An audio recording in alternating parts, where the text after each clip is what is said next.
You have to realize that I'm the priestess of the cult. I'm their queen, Satan's queen. I trust him alone.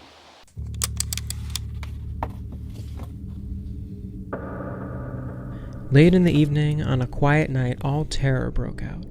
The sounds of two cats fighting echoed through the halls of psychiatrist and exorcism consultant Richard Gallagher's home. He and his wife attempted to separate their cats, and after some effort they managed to place each of them in a separate room. But even still, their growling continued late into the night.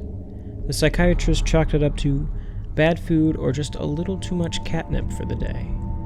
Little did he know it was an omen for a strange meeting with the Queen of Satan.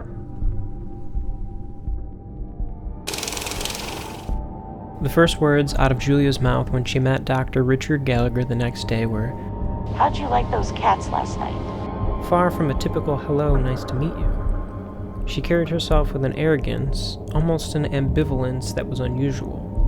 Julia was a woman with dark hair and a slender build, no more than 40 years old. She was brought to Dr. Gallagher by Father Jacques, seeking additional information into her psychological state. Upon the first meeting, Dr. Gallagher stated that she was an attractive, bright, and intelligent woman, and gave no signs of crazed demon possession. Yet she herself knew that there was something inside of her. In a conversation recorded in Gallagher's book, she states, "It's always unwise to oppose the devil, but I decided to seek help. The cult would hate that too, so I told them I would infiltrate the church and get any priests I met in trouble. I assume they believe me, but I'm leery and afraid they'll turn on me. But I just sense I have to get rid of this possession. I heard only priests or ministers can help me. Can psychiatrists? I don't think so. I'm not crazy, I know that." The father claimed that Julia was a unique case. He stated that she was the high priestess of a local satanic cult, and that because of her involvement, she had been granted unique and impressive gifts. But these gifts didn't come without a price. I know I space out, and then I don't recall what happens. They tell me a voice comes out of me. I don't know. I don't remember anything. It's a demon, I'm sure. It's not Satan. He doesn't bother himself with small things like that, but it comes from him. Everything is under his control. I have long followed the master and done everything he wants for years." The truly unique nature of Julia's case was that she had abilities outside of direct demonic control. Normally when someone demonstrates a demonic characteristic, it coincides with the manifestation of that evil spirit. However, because of Julia's standing in the cult and her dedication to it, she was granted special gifts. One of them, she claimed, was what students of the paranormal call remote viewing. The first example of this was during a phone interview with a previous psychiatrist. "I couldn't stand the guy. He was a real smartass. He said he couldn't tell me his full opinion over the phone, but he went out of his way to tell me he thought my thinking was off. Can you believe the nerve of the guy? Here he was giving me some dim-witted opinion, even though he never met me and didn't know all the facts. Him and his stupid, heavy red curtains." "How do you know he has red curtains? You told me you spoke to him over the phone." The second gift that she possessed was the revelation of hidden knowledge. She once told Dr. Gallagher about how his mother had died of a very specific form of cancer, and that there was no way that Julia could have possibly known this by natural means. The third gift that Julia possessed was the ability to wreak havoc, and while it isn't clear exactly what this meant, I think we can catch a glimpse of its meaning with the cat fight from the beginning of the episode. She had some ability to manipulate her surroundings, even if she wasn't in close proximity. This video is brought to you by Kingsmaker Apparel. The first 50 people who use promo code JULIA on the Slay Your Demons hoodie get $10 off their order. Now back to the program. The road that led Julia to her current situation was filled with brokenness. She in fact spent her early years attending a local church. When she became a teenager, one of the priests took an interest in her, and he would eventually molest her. Julia felt that the trauma induced by the wicked behavior of the clergy pushed her away from the church and contributed to her attraction to a local group of Satanists. Julia detailed how the cult ultimately elevated her to the role of its queen, adopting the name Queen Lilith, inspired by the fabled demon seductress. The cult also worshipped Amadeus, the demon of lust. However, Julia preferred to call herself the queen of voluptuous delights. Julia participated in sexual relations with many of the members of the cult, but she fancied Daniel the most. In fact, Julia claimed that she was the main breeder of the cult. She said that she could get pregnant easily, which gave her a special status among the group. We had someone who could perform abortions, a physician's assistant, I think, a repulsive guy. We used fetuses for ceremonies. Daniel encouraged it and said he and Satan would honor and reward me greatly for this service and be eternally grateful for my role. These revelations by Julia shook Dr. Gallagher.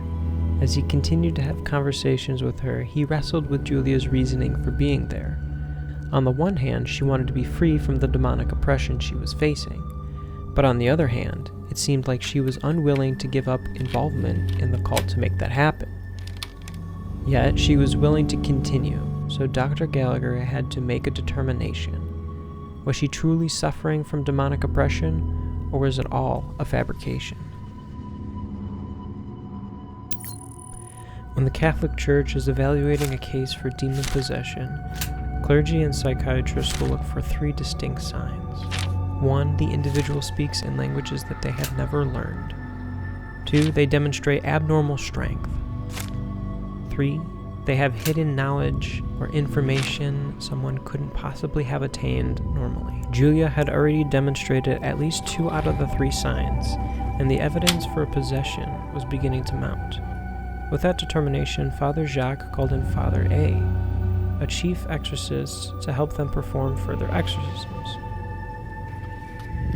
Though discreet about his work, Father A was probably the most experienced exorcist in U.S. history. According to Dr. Gallagher, even Julia and her cult knew about his work. He's the one the cult really hates. He's a special priest. Oh, how they would love to get him. Later, after a session that went late into the evening, Father A agreed to take Julia home. So the 2 exorcists and the demon-possessed woman piled into the car. Everything was normal until Julia again began to speak in a demonic voice. If that wasn't enough, evil spirits began to appear around the car. They manifested in front of the windshield, fleeting, wavy, dark things. Father A's only option was to begin to pull the car over, and that's when all the lights went dark. Now driving in the blind on a dark country road, Father A crashed the car into a small ditch, and luckily, nobody was hurt. A group of 8 individuals surrounded Julia as the exorcism began. Father A, Father Jacques, 2 nuns, and 4 lay people. The exorcism began with the Latin version of the ritual Roman numeral, and shortly after they began, Julia fell into a trance. Again, the voice of a demon manifested itself. It protested that no one had the right to liberate this woman, that she, of her own will, submitted herself to Satan. The exorcism continued on for hours, and at every turn the group had to battle with demons. But with consistent force, they prayed and recited from their doctrine. Julia's possessed body had to be restrained by the nuns as she would strike out and reach for the stole around Father A's neck. And then it happened. Julia levitated right out of her chair for half an hour. One of the members claimed that she would have risen through the ceiling if they had not kept her down. As the ritual progressed, the room's atmosphere shifted dramatically. The temperature dropped sharply, leaving a distinct chill in the air, only to surge moments later into an oppressive heat. It was as if a boiler had suddenly been cranked to maximum. The unsettling changes didn't stop there. Loud cries and groans mingled with jarring, animal-like noises began to echo through the room, cutting through the silence and interrupting Father A's prayers. The cacophony of sounds made him feel as though he had been transported into the heart of a dangerous jungle. And just like that, it was over.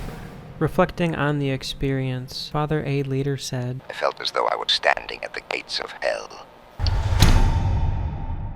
After that final exorcism, Dr. Gallagher had one last meeting with Julia, during which he told her that he was still interested in helping her find freedom. But Julia had changed her mind. She was no longer interested in fighting her demons.